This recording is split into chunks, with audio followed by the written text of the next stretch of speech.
And I hope I pronounced the name correctly, says, life is a song, sing it. Life is a game, play it. Life is a challenge, meet it. Life is a dream, realize it. Life is love, enjoy it. Life is a sacrifice, offer it.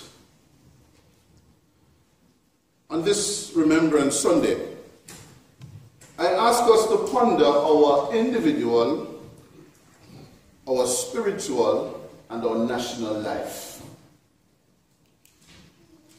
We are called to love, to dream, and to play our part in the fight for freedom, for dignity and equality for all. There is no sacrifice that is too big, and there is no sacrifice that is too small. We are all called to play our part in making sacrifices so that together as a people we can live in freedom and with justice. Someone says, national health, that is the health of a nation, depends on the sacrifices of its people. Not only of its government, not only those who fight wars for us, not only those who stand in battle, not only those who guard our land, but the sacrifices of every individual to make this rock a better place for all. So today I want to talk about sacrifices very quickly. And our readings from Ruth and Mark touch on these themes, this theme. Our reading from Ruth gives us an understanding of the sacrifice of Ruth, and from Mark, the sacrifice of the widow. I guess we all know this story in the book of Ruth, one of the shortest books you can ever find in the Bible. That story began with the migration of Naomi and her husband from Bethlehem to Moab. Because there was a famine in Bethlehem. They had two sons. And when they got to Moab, the two sons took unto themselves Moabite wives. So two different nations, Jew and the Gentile. But then, through the course of living there, all three men died. Naomi's husband and two children, they all died. And they left Naomi and the two daughters-in-law, Ruth and Orpah. And the death of these three men changed everything. Changed everything. They are widows, without any means of support in a patriarchal society. Their survival depends on the kindness of strangers. First, their friends and relatives in Bethlehem, and then secondly, in securing a husband for themselves. But Naomi had encouraged Ruth and Orpah to go back to their people, to go and find husbands for themselves, because she was no longer at that place where she could bear more children. And so Orpah took the advice and she went back to her people. But Ruth was determined that she would never leave Naomi to travel all the way to Bethlehem by herself. Naomi had already become her family. And so in the famous words of Ruth, if you can remember, she said, "Don't urge me to leave you or to turn back from you. Where you go, I will go. Where you stay, I will stay. Your people will be my people, and your God, my God." And in that very statement, you find the ultimate sacrifice of Ruth. In a sense, she had walked away from everything that she knew, she was accustomed to, she loved, she grew up with. She walked away from her family. She even walked away from her own God. And she made that sacrifice. But she made it for her mother-in-law. So when they got to Bethlehem, Ruth took unto herself a work so that she could feed herself and her mother-in-law. So she went to the field each day to pull grains. And there it is, Ruth is a stranger in Bethlehem. But somehow what the story is actually telling us is that their survival as widows is dependent upon either close relatives or getting married.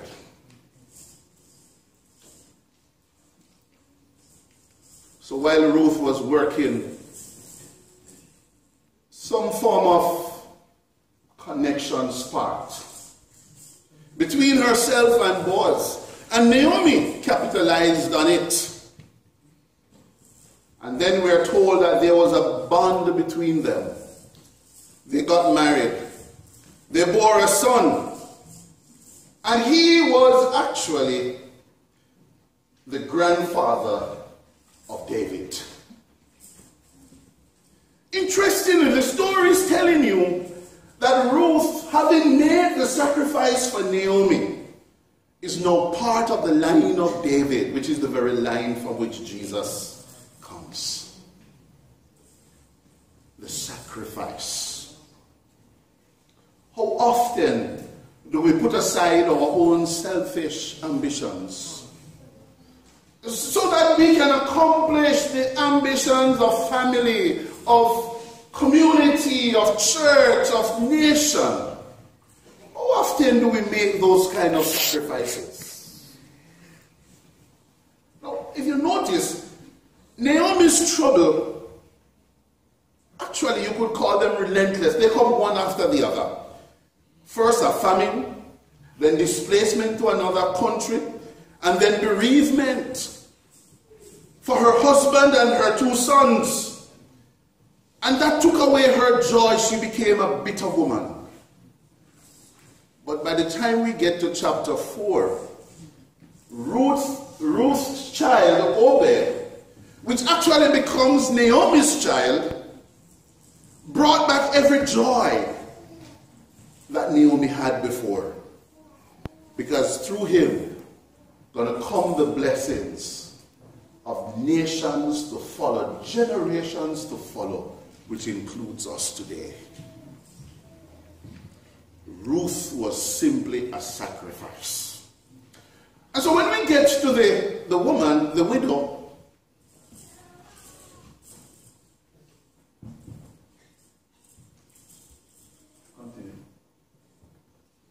when we get to the widow, Jesus was sitting with his disciples near the temple treasury, watching people putting money in the box, or if you want to call it the collection plate. And some contributed large sums. But then there was this poor woman who dropped her 2 copper coins in the box. And right away it grabbed Jesus' attention, and he said to his disciples, "Look, did you see that? Truly I tell you, this poor widow has put more into the treasury than all others." The question is, how do you calculate that? He said they all gave out of their wealth. That means they gave a portion of their wealth. But this woman gave everything that she had. When we talk about stewardship, for instance, stewardship has never actually said that we should all give the same. Stewardship is about giving proportionally from what you have. She gave everything. She put everything into that box that she was supposed to live off. You see, God sees what man overlooks. Because for Jesus, everybody else was looking at the plenty. But God was looking at the little, which was the all. The big gifts in the temple were surely noticed by people. But Jesus saw the woman's little gift. The other gifts in the treasury that day made a lot of noise when they dropped their money. But the woman's gift, the widow's mite, was heard in heaven. That's made the difference. There are times when we give, and we give so that it can be seen or heard on earth. But when we make that sacrifice, it must be heard in heaven. The widow's 2 mites added up to plenty.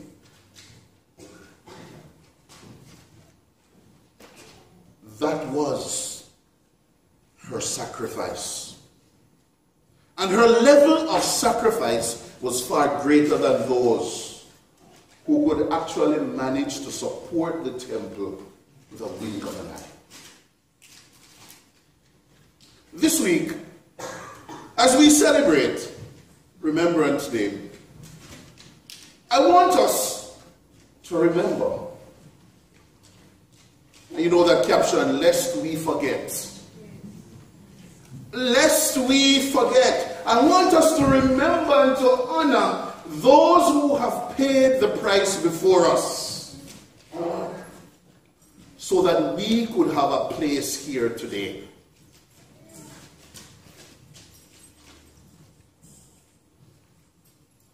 And as written in the national anthem, as we remember and as we honor, I want us to stand on guard. Stand on guard. Why? Because today we are a people of peace. We are a people of respect and tolerance. We are people of kindness and honor. These qualities are alive in our national conscience, precisely because others fought for it. We have it as luxury today because those we remember today believe that those qualities were precious, precious enough to die for them. So the call is to stand on guard. And when we sing, "O Canada, we stand on guard for thee," we're talking about our stewardship of the land. We're talking about the stewardship of our lives, of our gifts, our talents, our treasures. We're talking about giving ourselves in the daily sacrifices of life. The call is to stand on guard. And as we stand, one of the first things we must always consider to do is to pray that God will keep our land. The prayer of the faithful avails much. Pray so that we can be glorious. We can enjoy the glory of God and we can be free people. As we stand on guard, we must not forget. We must not forget their sacrifices, but we must not forget that we too need to make sacrifices. You see, one of the beauty about Scripture is that often when we read Scripture, it doesn't prescribe anything for us. It tells us something and it leaves us to now consider, what can I do? So for instance, when Jesus used 5 loaves and 2 fishes to feed a multitude, the story doesn't tell us how he did it. It doesn't. It leaves us to ourselves to now consider, how did he do it and how can I do it? And probably we all will come up with different ways of how we would do it. Because no one way is the right way. And so the sacrifices we make, there is no one sacrifice that is better than the other or right over the other. No matter how big, no matter how small. And sometimes the small sacrifices are they that are counted. You remember Martin Luther King? He gave himself unselfishly.